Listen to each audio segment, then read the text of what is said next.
Magandang araw sa inyong lahat. Ako nga pala si Jan Cedric Alibudbud. Kasama ko sila Edric Bati, Alexoli Santiago, at Nandito kami ngayon sa Cavite sa harap ng Bantayog ng 13 martir ng Cavite upang ibahagi ang isang makasaysayang kwento na bahagi ng ating pambansang kasaysayan, ang kwento ng 13 Martires ng Cavite.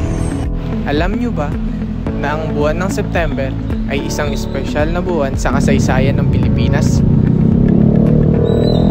Dito naganap ang isang mahalagang pangyayari noong September 12, 1896, ang pagbitay sa 13 martir ng Cavite na nakilala bilang 13 Martires ng Cavite.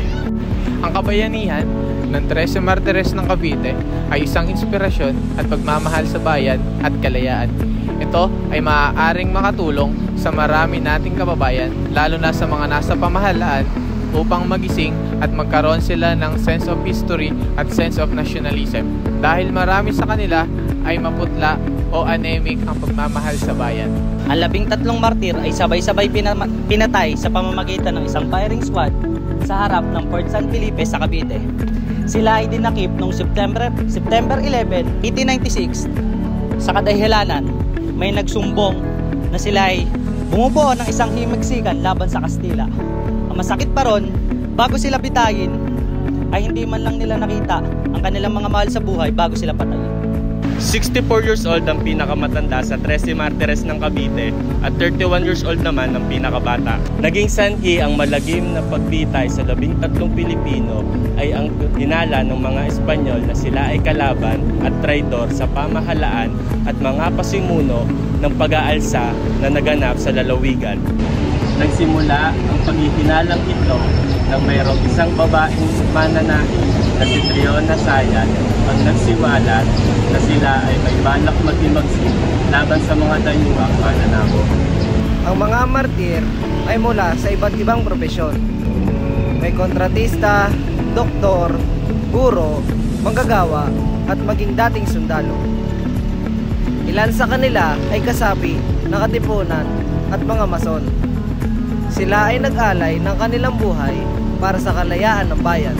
Ang 13 Martires ng Cavite ay sina Maximo Inocencio, isang kontratista; Jose Lana, isang sastre; Eugenio Cabezas, miyembro ng katipunan at mason; Maximo Gregorio, isang doktor at kasapi ng katipunan; Severino Lapidario, miyembro ng katipunan at jail warden ng provincial jail; Alfonso de Ocampo, isang dating sundalong Kastila; Francisco Osario, isang Chino; Antonio de San Agustin, doktor negosyante at isa ring mason; Luis Aguado, isang empleyado at mason; Agapito Conchu, isang public school teacher, pintor, musician, photographer; Victoriano Luceno, pharmacist, makata at mason; si Feliciano Sibuco, pinakabata sa mga martir, isang empleyado at mason. Sila'y walang awang pinahirapan kasama ng mga iba pang revolusyanong tulad ni Maestro Julian Felipe, ang sumulat ng ating pambansang awit.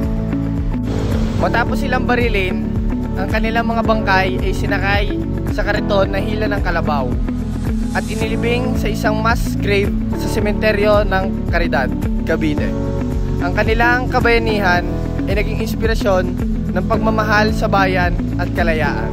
Isa ng bahagi ng kasaysayan ng iniibig nating Pilipinas, ang kabayanihan at kamatayan ng 13 Martires ng Cavite. Buhay ang alaala ng 13 Martires ng Cavite sapagkat ang taguri sa kanila ay isa ng pangalan ng isang lugar dito sa lalawigan ng Cavite. Sir, ano po yung pangalan nila? Philip Sugita. Sir, paano po nakatulong yung mga makasaysayang lugar tulad ng Bantayog ng 13 Martir ng Cavite sa pagpapalaganap ng kasaysayan po? Malaking tulong yan dito sa 13 Martires yan kasi ginawa lang revolto at saka yung ginawa nila matibay na dito sa 13 yan. Kaya ginawang 13 Martires dito kasi lahat sila ay pinatay. Nagsisilbi pong buhay na alaala para po sa susunod na henerasyon. Yun ang ginawa nila. Sir, maraming salamat po sa inyo. Magandang umaga po. Pwede po magtanong? Sa tingin nyo po, bakit po kailangan pag-aralan ng mga kabataan ngayon yung tungkol po sa kasaysayan ng 13 Martires? Para mamulat yung mga kabataan natin ngayon sa pag-aaral ang mga kabayanihan na ginawa ng mga tatlong martir. Yan yun ang pinaka-importante para sa pagdating ng panahon, yung pagiging makabayan nila manumbalik, hindi mawala. Ayun lang po. Thank you po. What surprised you the most about the history of 13 Martires, and why do you think that the part of the history is not widely known today? Yung pumunta kami sa bantayog ng 13 martir ng Cavite, ang pinakatumatak sa akin ay yung hirap na dinanas nila. Bukod sa nilabanan nila yung mga mananakop, ay hindi nila nakapiling yung pamilya nila sa huling sandali. Tapos, sa tingin ko, kaya ito hindi masyadong kilala dahil madalas binibigyang pansin yung malalaking pangyayari o lugar dito sa kasaysayan ng Pilipinas. Thank you, Seth. How do historical sites like 13 Martires connected to our past and deepen our understanding of cultural heritage? Yung bantayog ng 13 martir, para sa akin, hindi lang bastang monumento. Parang buhay na kwento ito ng mga taong nagtiis at naghirap sa panganib para sa kalayaan. Kapag pumunta ka doon, ramdam mo yung bigat ng kanilang sakripisyo. Hindi lang sila mga pangalan sa bato, kundi mga tao na may puso at pangarap para sa bayan. Kaya mas lalo mong maiintindihan kung bakit mahalaga ang kanilang ginawa, kasi ito ang pundasyon ng kalayaan natin ngayon. Ikaw, Charles, sa tingin mo, ano masasabi mo? Para sa akin naman, yung lugar na ito ay parang isang paalala na kahit maliit ang Cavite, malaki ang naging bahagi nito sa kasaysayan ng Pilipinas. Nakikita namin kung paano nagkaisa ang mga tao para labanan ang mga mananakop. At dito ko na-realize na ang tunay na pangarap na bayan ay nasa pagkakaisa at tapang ng mga ordinaryong tao. Mr. Bati, discuss one specific action that must be taken to ensure that the history of 13 Martires in Cavite is remembered and respected by future generation. Para sa akin, kailangan nilang gawin dyan is yung isama nila sa curriculum nila sa school yung history ng 13 Martires para malaman ng mga kabataan yung sakripisyo, hirap, para maging inspirasyon sa kanila yung ginawa nung 13 martir, para hindi mawala yung respeto nila doon sa lugar at maging inspirasyon sa kanila upang mahalin yung kanilang bayan. Isa pang dapat gawin ay ang paglalagay ng mga impormasyon sa mga social media platforms at paggawa ng mga dokumentaryo o vlog na madaling ma-access ng mga kabataan ngayon.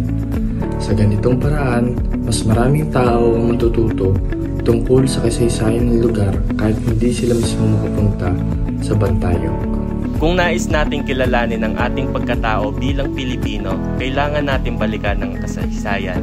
Hindi lang para mag-aral, kung hindi makiramay, makibaka at makibahagi sa layunin tulad ng 13 martir. Ang kasaysayan ay salamin ng ating pagkakakilanlan. Hinihingkayat namin kayong sumilip muli sa mga bahina nito dahil sa bawat bayani at martir isinulat ang diwa ng ating bansa. Ikaw naman, Charles. Hindi sapat ang pagdaan sa monumento. Dapat itong damhin, isang hamon ito sa ating lahat. Tuklasin ang nakaraan, muling pahalagahan ang mga sakripisyo at isabuhay ang aral ng kasaysayan. Bilang grupo, gusto po namin bigyan ng isang hamon. Makinig, magbasa at mag-aral sa history para mas malaman nyo yung history ng bansa natin. Pag nalaman nyo kasi yun, doon nyo lang may isip na ganito pala yung bayan namin. Mas magiging buo kayo at mas magiging makabayan kayo. Ang kwento ng 13 Martires ay paalala na ang kalayaan ay may katumbas sa sakripisyo. Naway magsilbi silang inspirasyon sa atin. Maraming salamat po sa inyong panonood. Sana po nagustuhan nyo ang aming vlog. Maraming salamat po. Maraming salamat po.